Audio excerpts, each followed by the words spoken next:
नमस्कार दोस्तों, स्वागत है आप सभी का हमारे YouTube चैनल एग्जाम गुरु में।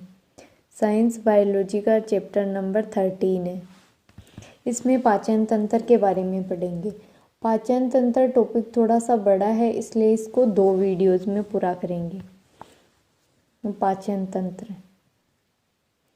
इसमें पहला पॉइंट है भोजन के अंतःग्रहण से लेकर मल त्याग तक एक तंत्र जिसमें अनेक अंग व ग्रंथियां सम्मिलित है, यह तंत्र पाचन तंत्र कहलाता है।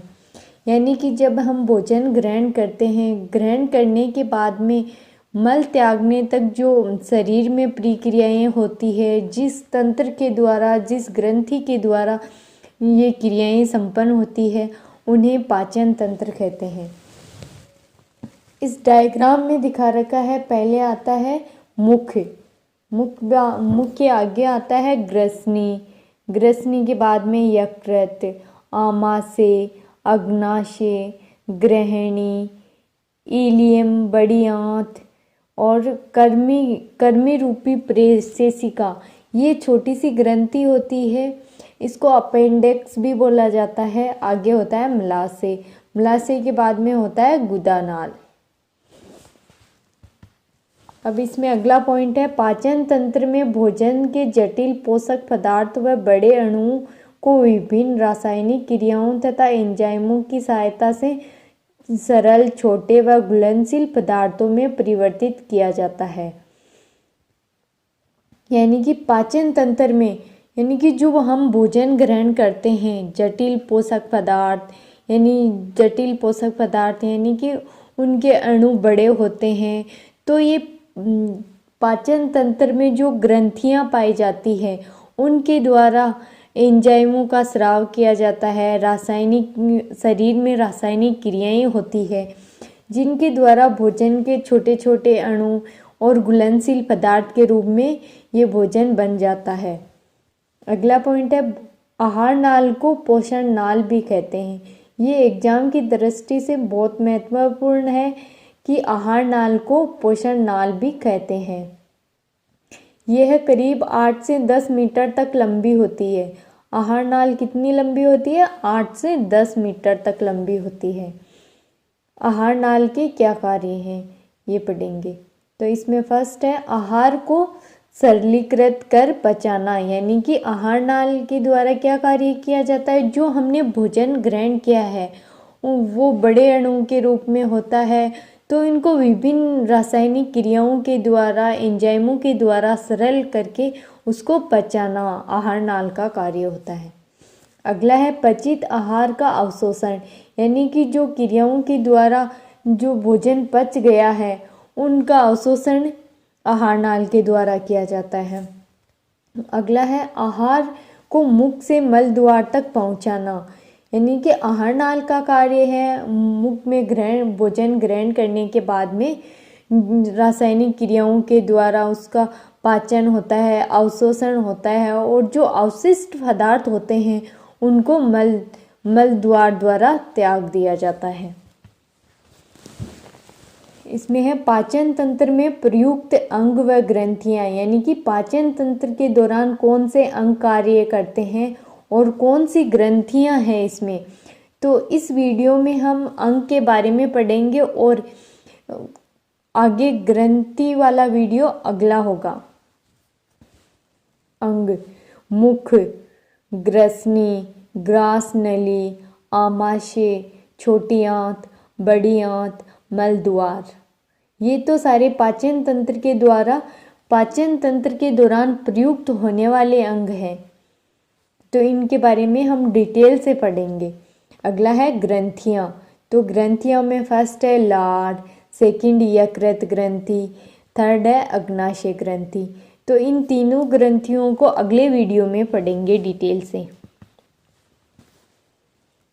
इसमें पॉइंट है पाचन कार्य में प्रयुक्त होने वाले अंग। फर्स्ट है मुख के बारे में डिटेल से पढ़ेंगे।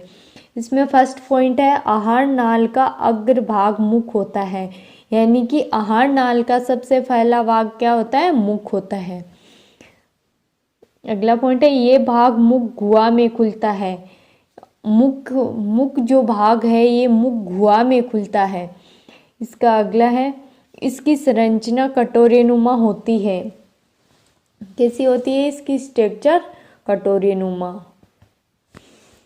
अब आगे पढ़ेंगे मुख गुहा में संरचनाएं, यानी कि मुख गुहा के अंतर्गत कौन सी संरचनाएं होती है उनके बारे में डिटेल से पढ़ेंगे।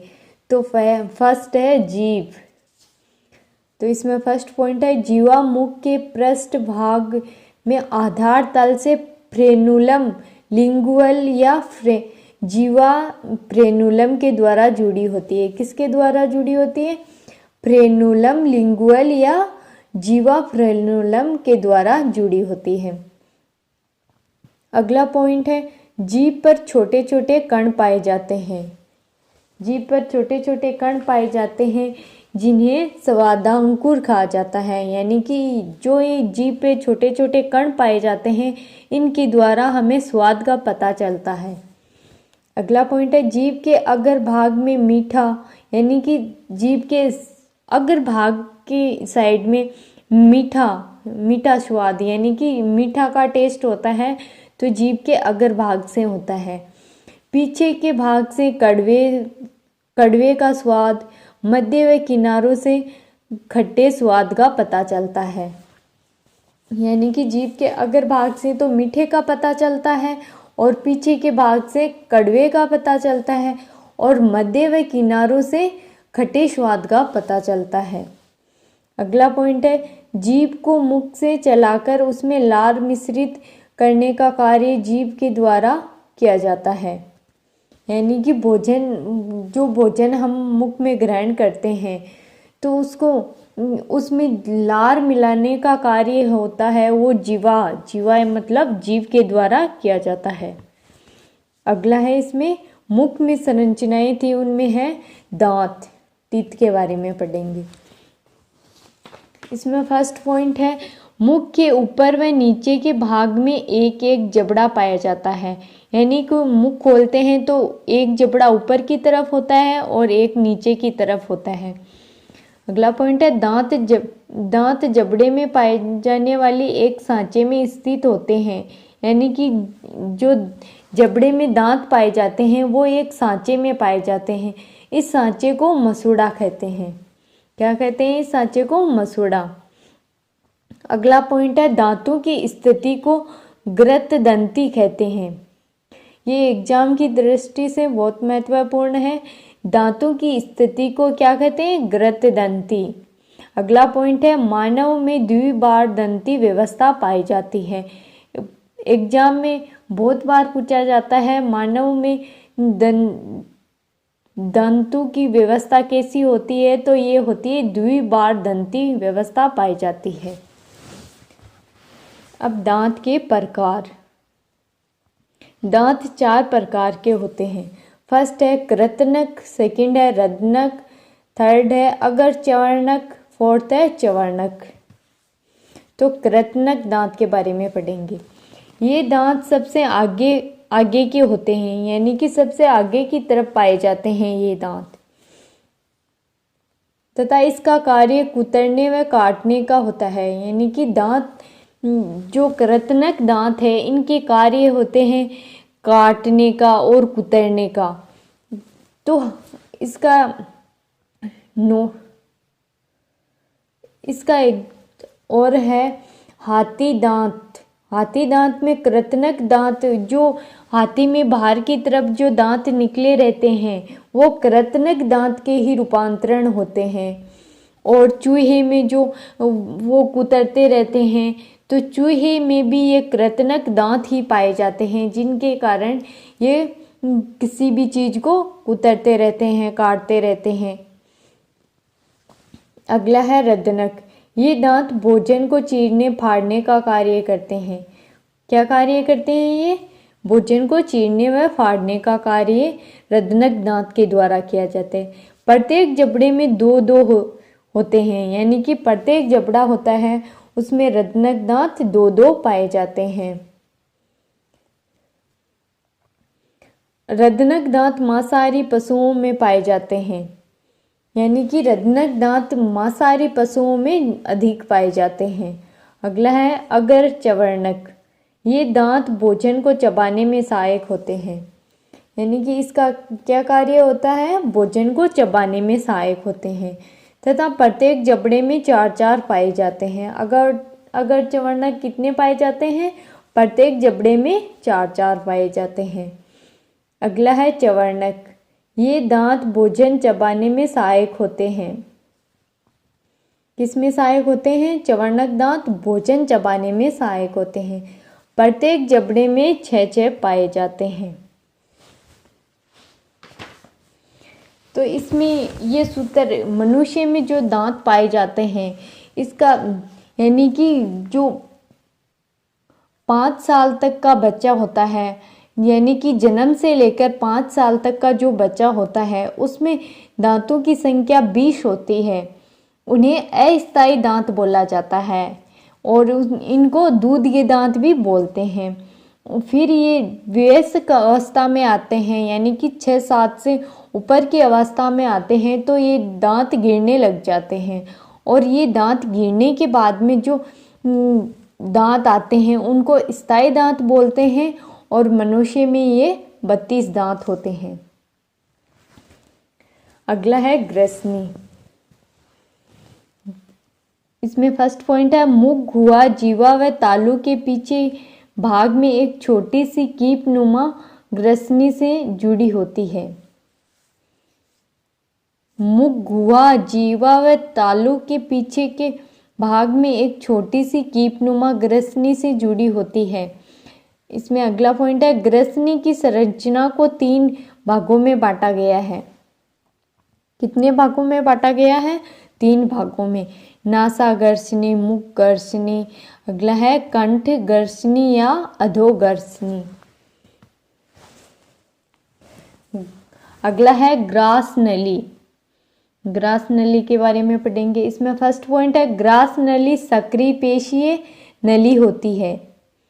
यानी कि ग्रास नली सक्रिय पेशीय नली है जो 25 सेंटीमीटर लंबी होती है। कितनी लंबी होती है? 25 सेंटीमीटर लंबी होती है। अगला पॉइंट है ग्रास नली का मुख्य कार्य भोजन को मुख, गुहा से आमाशय तक पहुंचाना है। ग्रास नली का क्या कार्य है? भोजन को मुख, गुहा से आमाशय तक पहुंचाता है। अगला पॉइंट है ग्रास नली में श्लेष्मा ग्रंथि पाई जाती है। कौन सी ग्रंथि पाई जाती है? श्लेष्मा ग्रंथि। एग्जाम की दृष्टि से इम्पोर्टेंट है। ग्रास नली में कौन सी ग्रंथियां पाई जाती हैं? श्लेष्मा ग्रंथियां। अगला पॉइंट है इसमें पाए जाने वाली भित्ति के द्वारा भोजन को गति, कर्माकुंचन गति प्रदान करती है। यानी कि ग्रास नली की भित्तियों में जो भोजन को आगे खिसकाने की गति होती है उस गति को कर्माकुंचन गति भी कहते हैं। अगला पॉइंट है ग्रास नली के शीर्ष पर ऊतकों का एक पल्ला होता है। इसे गाठी ढक्कन या एपिग्लोटिस भी बोला जाता है। यानी कि ये ग्रास नली होती है, ये श्वास नली के आगे की साइड में होती है और ये भोजन श्वास नली में ना जाए इसके कारण ये घाटी ढक्कन या एपिग्लोटिस ग्रास नली पे पाया जाता है। अगला है आमाशय। इसमें फर्स्ट पॉइंट है आमाशय एक पेशीय जे आकार की संरचना होती है। कैसी होती है? जे आकार की होती है। इसमें अगला पॉइंट है आमाशय में 3 प्रकार के स्राव होते हैं। म्यूकस, प्रोएंजाइम, पेप्सिनोजन तथा हाइड्रोक्लोरिक अम्ल पाए जाते हैं। कौन कौन से होते हैं? आमाशय में 3 प्रकार के स्राव होते हैं। म्यूकस, अगला है प्रोएंजाइम, पेप्सिनोजन और अगला है हाइड्रोक्लोरिक अम्ल। आमाशय को 3 भागों में बांटा गया है। फर्स्ट है कार्डियक या जठरागम भाग, दूसरा है जठर निर्गम भाग, तीसरा है फंडिस भाग। फर्स्ट है कार्डियक या जठर आगम भाग। इसमें पहला पॉइंट है ये बायां बड़ा भाग है। ये कार्डियक जठरागम भाग है, ये बायां बड़ा भाग होता है जहाँ से गर्शिका आमाशय में प्रविष्ट होती है। अगला है जठर निर्गम भाग। यह आमाशय का दायां छोटा भाग है, यानी कि जठरागम भाग है ये तो बाएं साइड का बड़ा भाग है, और जठर निर्गम है ये दाईं साइड का छोटा भाग है जहाँ आमाशय छोटी आंत से जुड़ता है। यानी कि ये जठर निर्गम भाग है, इसके द्वारा छोटी आंत से जुड़ता है आमाशय। तीसरा है फंडिस भाग। इसमें है यह जठरागम भाग तथा जठर निर्गम भाग दोनों के बीच की संरचना होती है, यानी कि ये फंडिस भाग है, जठर आगम भाग और जठर निर्गम भाग दोनों को जोड़ता है। इसमें अगला है आमाशय में दो अवरोधनी या संकोचक पेशियां होती है। आमाशय में दो अवरोधनी या दो संकोचन पेशियां पाई जाती है। फर्स्ट है ग्रास नलिका अवरोधनी। इसमें फर्स्ट पॉइंट है यह गर्शिका व आमाशय को विभाजित करती है। ग्रास नली अवरोधनी है, गर्शिका और आमाशय को अलग अलग करती है। इसमें अगला पॉइंट है आमाशय से अम्लीय भोजन को ग्रसनी में जाने से रोकती है। अगला भाग है जठर निर्गम अवरोधनी, निर्गमीय अवरोधनी। इसमें फर्स्ट पॉइंट है आमाशय व छोटी आंत को विभाजित करती है। अगला पॉइंट है यह आमाशय से छोटी आंत में भोजन को नियंत्रित करती है। इसमें अगला भाग है छोटी आंत। आहार नाल का अगला है छोटी आंत। इसमें फर्स्ट पॉइंट है आहार नाल के इस भाग के द्वारा ही भोजन का सर्वाधिक पाचन तथा अवशोषण किया जाता है। यानी कि आहार नाल है जिसमें सर्वाधिक भोजन का पाचन और अवशोषण छोटी आंत के द्वारा ही किया जाता है। तो ये एग्जाम की दृष्टि से बहुत महत्वपूर्ण पॉइंट है कि आहार नाल के इस भाग के द्वारा ही भोजन का सर्वाधिक पाचन तथा अवशोषण किया जाता है। अगला है छोटी आंत को 3 भागों में विभाजित किया जाता है। फर्स्ट है ग्रहणी। इसमें फर्स्ट पॉइंट है यह भाग आमाशय से जुड़ा तथा छोटी आंत का सबसे छोटा भाग होता है। यानी कि ग्रहणी भाग है जो आमाशय से जुड़ा रहता है, यानी कि छोटी आंत का ग्रहणी भाग आमाशय से जुड़ा रहता है और ये छोटी आंत का सबसे छोटा भाग होता है। अगला पॉइंट है ग्रहणी में भोजन का पाचन एंजाइमों के द्वारा होता है। तो ग्रहणी में भोजन का पाचन किसके द्वारा होता है? एंजाइमों के द्वारा। अगला है अग्र क्षुद्रांतर। इसमें फर्स्ट पॉइंट है यह छोटी आंत का मध्य भाग होता है। यानी कि ग्रहणी तो सबसे फर्स्ट भाग होता है जो आमाशय से जुड़ा होता है और छोटा भाग होता है, और अग्र क्षुद्रांतर है ये छोटी आंत का मध्य भाग होता है। अगला पॉइंट है ग्रहणी में पाचित आहार रस का अवशोषण अग्र क्षुद्रांतर के द्वारा किया जाता है। किसके द्वारा किया जाता है आहार का अवशोषण? आहार की रस का अवशोषण अग्र क्षुद्रांतर के द्वारा। अगला पॉइंट है इसमें अवशोषण का कार्य आंत्र कोशिकाओं के द्वारा किया जाता है। कौन सी कोशिकाओं के द्वारा किया जाता है? आंत्र कोशिकाओं के द्वारा। ये एग्जाम की दृष्टि से बहुत महत्वपूर्ण पॉइंट है। इसमें अवशोषण का कार्य आंत्र कोशिकाओं के द्वारा किया जाता है। थर्ड है क्षुद्रांतर। इसमें फर्स्ट पॉइंट है यह छोटी आंत का अंतिम भाग है। यानी कि फर्स्ट भाग तो ग्रहणी था, सेकंड मध्य भाग था अग्र क्षुद्रांतर, और थर्ड है क्षुद्रांतर। ये छोटी आंत का अंतिम भाग है जो बड़ी आंत में खुलता है। यानी कि ग्रहणी भाग तो आमाशय से जुड़ा रहता है और क्षुद्रांतर भाग बड़ी आंत में खुलता है। अगला पॉइंट है इस भाग के द्वारा उन पोषक तत्वों का अवशोषण किया जाता है जो अगर क्षुद्रांतर नहीं कर पाता। यानी कि जो आहार नाल में जो भोजन पचता है उनका अवशोषण अगर क्षुद्रांतर के द्वारा सर्वाधिक किया जाता है। अगर क्षुद्रांतर के द्वारा जिस पोषक तत्वों का अवशोषण नहीं कर पाता, उनका अवशोषण क्षुद्रांतर के द्वारा किया जाता है। अगला है बड़ी आंत। इसमें फर्स्ट पॉइंट है, बड़ी आंत के द्वारा अपाचित भोजन को किण्वन क्रिया द्वारा सरलीकृत कर पाचन में मदद करते हैं। यानी कि एग्जाम में ऐसे क्वेश्चन पूछा जाता है, किस ग्रंथि या किस अंग के द्वारा पाचन भोजन में किण्वन की क्रिया होती है, तो ये बड़ी आंत में होती है। अगला पॉइंट है, इसका कार्य जल व खनिज लवणों का अवशोषण तथा अपाचित भोजन को मल द्वार से उत्सर्जित करना है। अगला है, मनुष्यों में बड़ी आंत को 3 भागों में विभाजित किया गया है। पहला है अंधनाल, सेकंड है वर्धांतर और थर्ड है मलाशय। फर्स्ट है अंधनाल।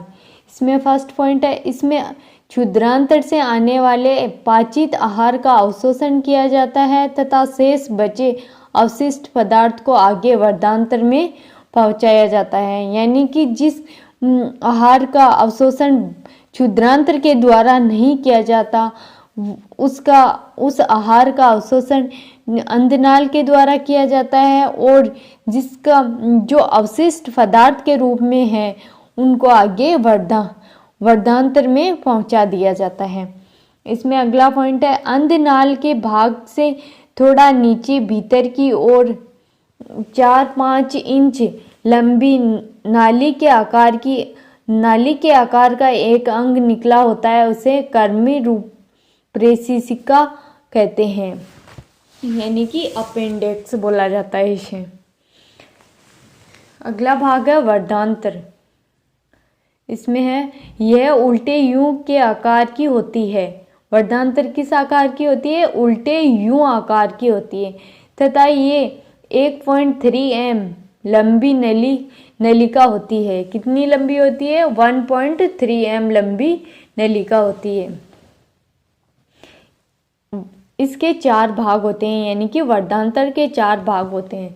फर्स्ट है आरोही वर्धांतर। यह 15 सेंटीमीटर लंबी नलिका है। आरोही कितनी लंबी है? यह 15 सेंटीमीटर लंबी नलिका है। सेकंड है अवरोही वर्धांतर। यह 25 सेंटीमीटर लंबी नलिका है। थर्ड है अनुप्रस्थ वर्धांतर। यह 50 सेंटीमीटर लंबी नलिका है। फोर्थ है सिग्माकार वर्धांतर। यह 40 सेंटीमीटर लंबी नलिका है। अगला है इसका भाग थर्ड मलाशय। इसमें फर्स्ट पॉइंट है, आहार नाल का अंतिम भाग होता है। मलाशय आहार नाल का अंतिम भाग होता है। अगला पॉइंट है, यह 20 सेंटीमीटर लंबा होता है।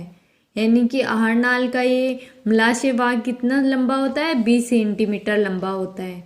अगला पॉइंट है, मलाशय के अंतिम 3 सेंटीमीटर वाले भाग को गुदानाल कहते हैं।